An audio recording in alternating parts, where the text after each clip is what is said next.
Nuestra posición ante este proyecto de ley de patrimonio es que no cumple con los estándares de reconocimiento de los pueblos ni de sus derechos.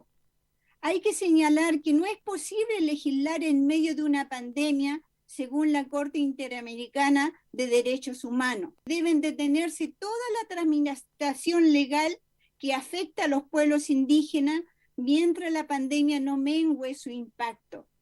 Esta ley busca legitimar el despojo y el control del Estado sobre nuestra cultura.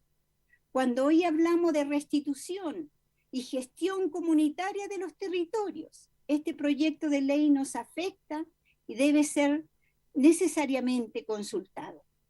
Además, hay un punto que para mí es crucial. He dedicado mi vida a defender y promover el mapudungún.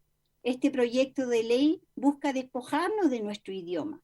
El artículo 32 se refiere al patrimonio cultural inmaterial y señala que reconoce las lenguas como patrimonio inmateriales. Sin embargo, no menciona a los hablantes, no menciona a sus comunidades ni a sus pueblos. Esta ley debe ser retirada ahora.